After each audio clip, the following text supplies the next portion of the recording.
तो वो रिलीज ही होने समय ऐसे लगता ही है। और जो भी एनर्जी है, नेगेटिव एनर्जी है, जब उसको निकालते हैं तो वो शरीर में अपना असर छोड़ के जाती है और सारी व्यवस्थाएं हमारे ऊपर अनुकूल या प्रतिकूल प्रभाव डालती है। हमारे मन पे, हमारे शरीरों पे इनका प्रभाव होता है। हम अगर हेल्दी रहेंगे, हम अगर शांत रहेंगे तो प्रभाव कम रहेगा, और हम बहुत ज्यादा मन से पीड़ित रहेंगे तो प्रभाव बहुत ज्यादा पड़ता है। हमारे भगवान ने कहा था कि 200% जिंदगी जियो, 100% संसार की और 100% तुम सन्यास की। जो भगवान ने कहा था अभी उसको समझ में आ रहा है, जो जीवन का आनंद है वो एक्चुअल अभी आ रहा है।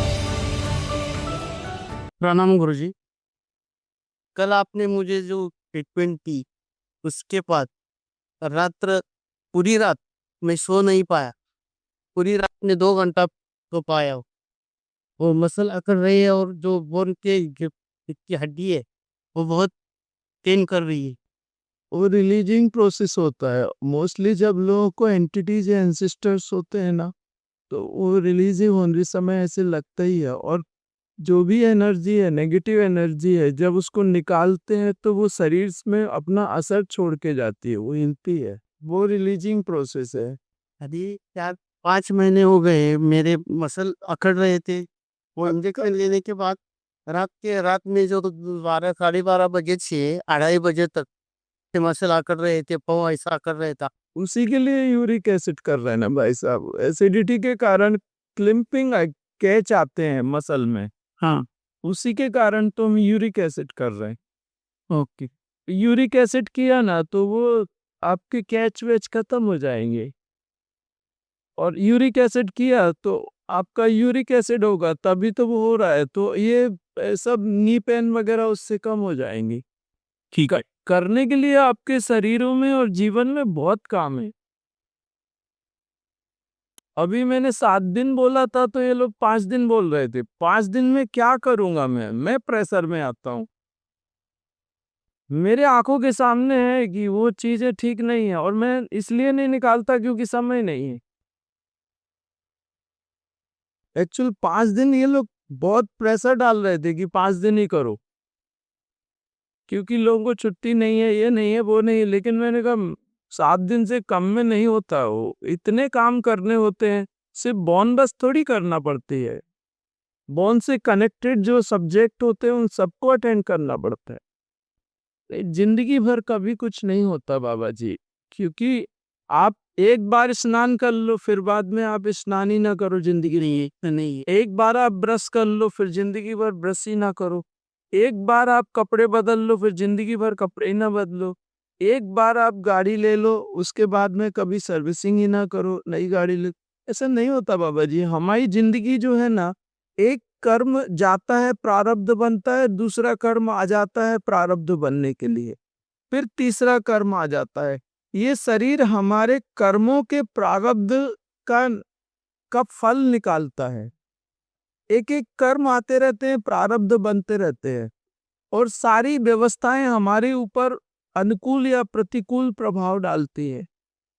हमारे मन पे, हमारे शरीरों पे इनका प्रभाव होता है। हम अगर हेल्दी रहेंगे, हम अगर शांत रहेंगे तो प्रभाव कम रहेगा, और हम बहुत ज्यादा मन से पीड़ित रहेंगे तो प्रभाव बहुत ज्यादा पड़ता है। तो ऐसा कहना उचित नहीं है कि हम जिंदगी भर एकदम बेहतर हो जाए, नहीं हो सकते। अगर भगवान भी आए इधर और ये 5 एलिमेंट का शरीर लें तो कहीं ना कहीं उनको भी कुछ होगा।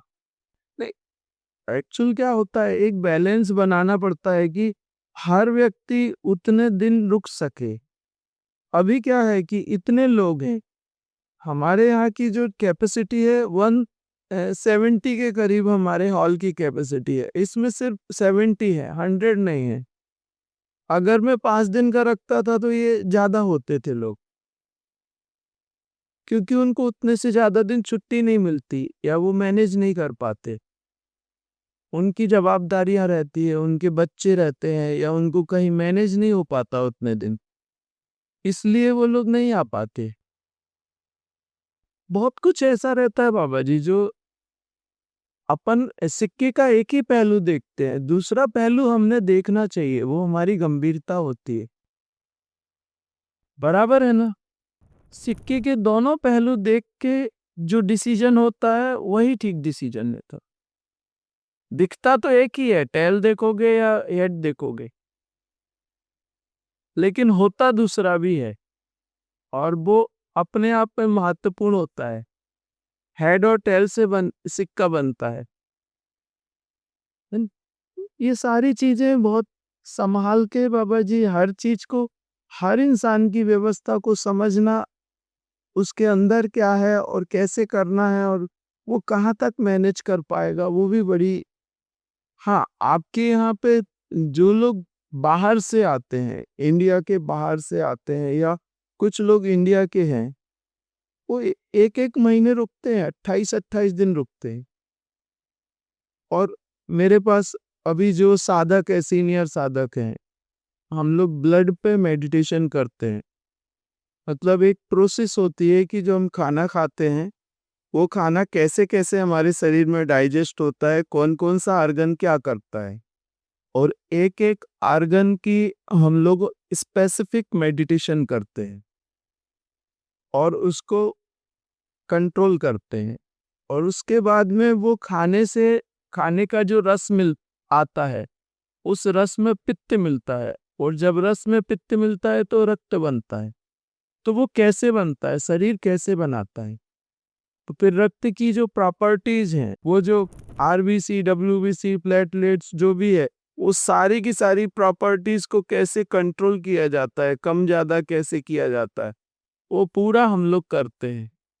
स्पेसिफिक साधक है हमारे, बोन्स के अलग है ग्रुप है, रक्त का अलग है, ऐसे अलग अलग सप्त धातुएं हैं शरीर की। तो मैं क्या करता हूँ, एक एक ग्रुप अलग अलग साधक बनाता हूँ, 100, 150, 200 के। जैसे आपके यहाँ डॉक्टर होते हैं ना, वैसे मैं साधक बनाता हूँ। वो रक्त पे ही काम करेंगे, वो बेस्ट काम करेंगे। तो उसमें क्या हो जाता है कि वो लोग इंडिया के बाहर के हैं और कुछ लोग इंडिया के हैं, और सब अच्छे हैं, कोई डॉक्टर है, कोई कुछ है, कोई कुछ है, एकदम एजुकेटेड लोग हैं, हाईली एजुकेटेड है वो लोग आते हैं, वो लोग एस्ट्रोलॉजी पे काम करते हैं, एस्ट्रोलॉजी पे साधना करते हैं लोग। तो दूसरी चीज, फिर वो लोग क्या करते हैं कि जैसे अभी गुरु पूर्णिमा में आएंगे तो गुरु पूर्णिमा भी अटेंड करेंगे, 15 दिन का सेशन भी अटेंड करेंगे, 5 दिन एक्स्ट्रोलॉजी भी करेंगे, और बीच में मैं गैप लेता हूँ, वो गैप में वो यहीं रहेंगे। तो एक बार अभी वो आए थे, सेकेंड लास्ट टाइम, वो 28 डेज रुके थे। मुझे पता नहीं वो कैसे मैनेज करते हैं। मैंने उनसे बोला नेक्स्ट सेशन 4 महीने बाद रखेंगे, बोले नहीं 2 महीने बाद रख। तुमने कहा मैनेज हो जाएगा, जॉब करते हो तुम लोग, तुम्हारे ऑफिस के लोग गालियां नहीं देते तुम्हें? नहीं नहीं, हो जाता है, कुछ नहीं है। पता नहीं उनको कौन सा मैजिक आता है, क्या होता है, उनके घर में बीवी बच्चे नहीं हैं कि भगा दिया उनको, बिंदास रहते हैं वो। हैं? हाँ, उनके बीवी बच्चे फिर एक शिफ्ट में वो आते हैं, दूसरे शिफ्ट में उनकी बीवी आती है।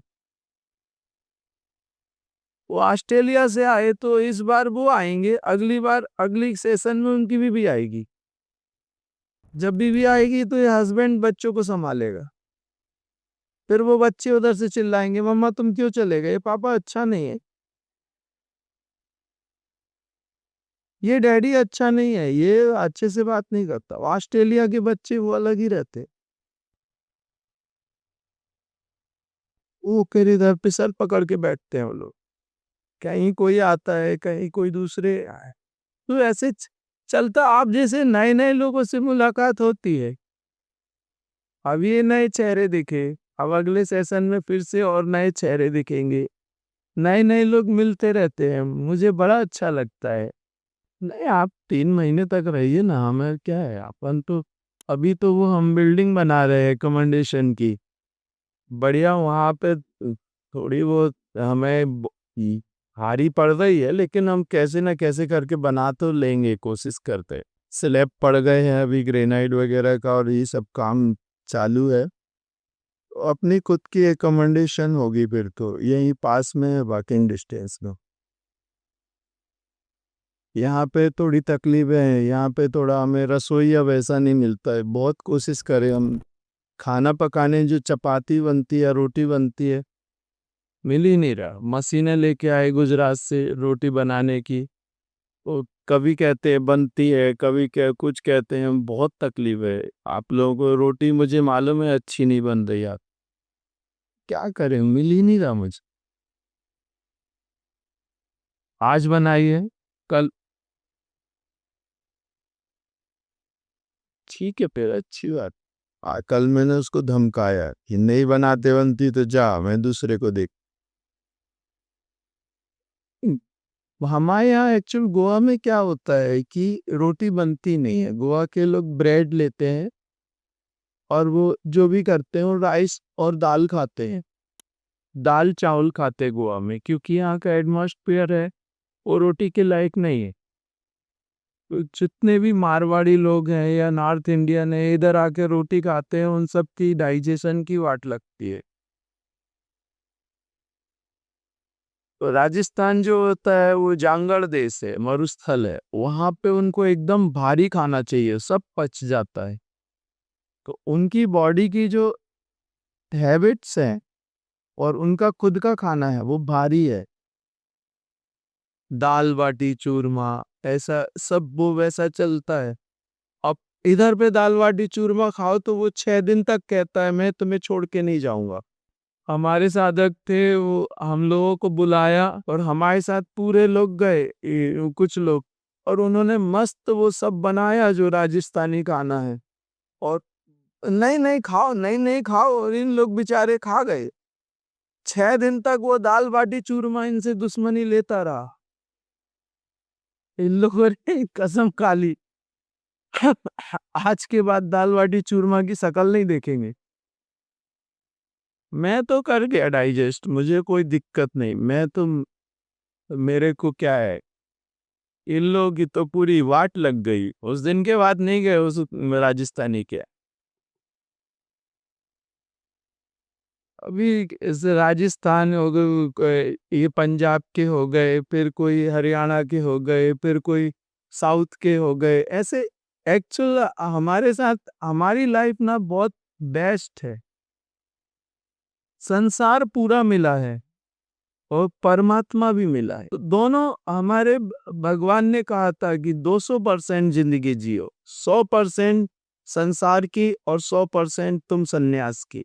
200% जिंदगी की। कठिन था बहुत सन्यास। एक सन्यासी अगर ग्रस्त में आए तो बहुत कठिन होता है, वो बैलेंस नहीं कर पाता,